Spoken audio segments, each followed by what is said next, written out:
Bonjour à tous, je m'appelle Yann, je vis en région parisienne et je pratique la course à pied depuis environ 12 ans. D'abord sur route avec quelques semi-marathons et marathons et depuis 2010, exclusivement sur du trail, même si dans le bassin parisien, de nombreux entraînements se font sur route. Donc j'ai notamment pu courir l'Endurance Trail des Templiers, le Grand Raid des Pyrénées, le Tour des Cirques, quelques éco-trails aussi. Donc des efforts de longue durée et qui demandent un apport énergétique important.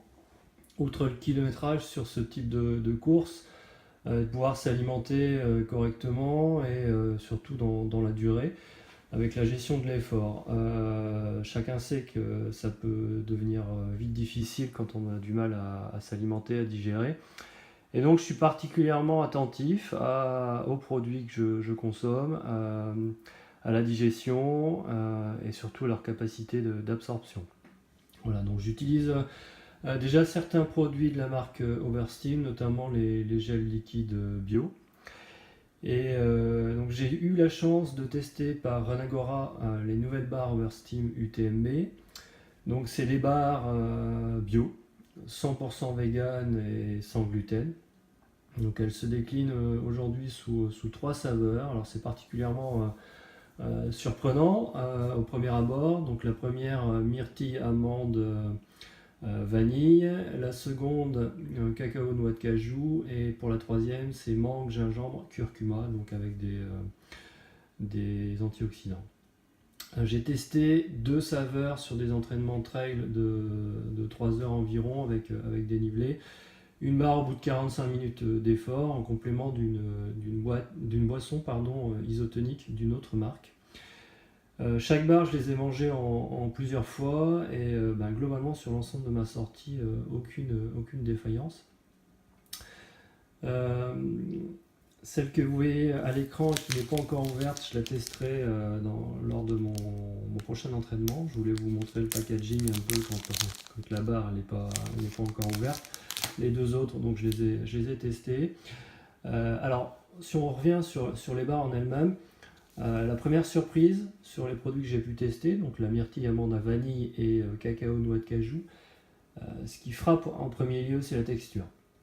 C'est moelleux, ça n'a absolument rien à voir avec les barres de céréales croquantes que l'on trouve sur le marché ou même chez des grandes marques, où la mastication elle est parfois difficile en courant, c'est assez long à absorber. Ici, pas de souci, c'est facile, c'est moelleux, c'est un peu mou, surtout certainement pour faciliter l'absorption. Alors dans celle qui est sympa, c'est celle aux fèves de cacao et noix de cajou, et un petit peu d'éclat de noix de cajou, donc qui donne un peu plus de mâche, on va dire, à la texture, mais c'est très très fin. Hein.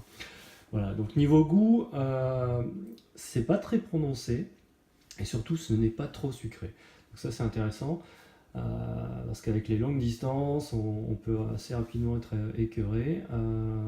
Alors personnellement, j'ai beaucoup aimé celle cacao et noix de cajou. Voilà, c'est vraiment sympa. On notera également leur petite taille, ce qui globalement facilite le transport et le stockage. Niveau emballage, ça s'ouvre très facilement.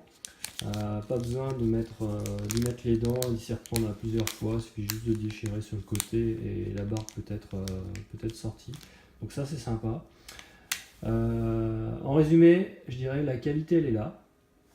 C'est vraiment top, les saveurs sont surprenantes, excellentes, des associations un peu particulières, mais c'est plutôt bien trouvé. Maintenant, ce qui me dérange un petit peu, c'est le prix, hein, qui est assez élevé, on doit être autour de 2,30 € la barre. Sur des longues distances, il va falloir en emmener quelques-unes quand même dans le sac à dos, donc le prix ça va vite monter. Et voilà, alors c'est peut-être aussi lié au branding avec une grande course du monde de l'ultra. Voilà, on peut se demander l'intérêt. Quoi qu'il en soit, ce n'est pas le sujet ici. Les barres sont vraiment très sympas, savoureuses à souhait. Vous pouvez y aller les yeux fermés. C'est vraiment excellent. Merci et bon trail à tous.